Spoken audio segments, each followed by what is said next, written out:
Hi mga sis! So, for today's video nga, ay samahan niyo si ating mag-beach with friends. Madaling araw nga silang umalis sa Apalit para makarating ng maaga sa Zambales. Ito nga pala sila magbabakasyon sa Bakasyonan Resort and Conference Center sa May Iba, Zambales. Hindi nga pala ako kasama dito, pero ako pa rin yung mag-voice over.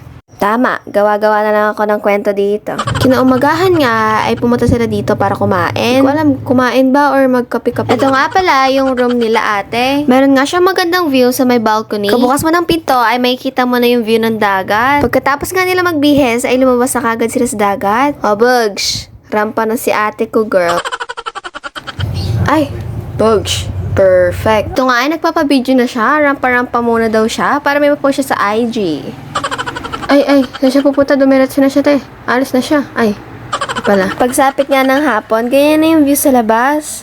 Ang sarap nga mag-relax sa dagat habang ganyan yung view mo, tapos maririnig mo yung dagat. Kinabukasan naman nga, ay magbabangka naman sila. Di mo kaya, naka-shades. For the sun kiss. Ni-imagine ko na nga lang nga na nandiyan ako kasi ako yung nag-voice over. Dapat pala sumama ako.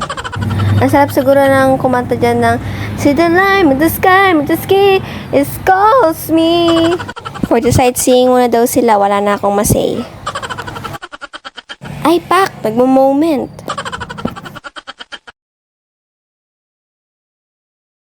Diyan nga, naglalagay na sila ng salbabida. Ay, salbabida. Life vest pala, life vest. Ng salbabida na.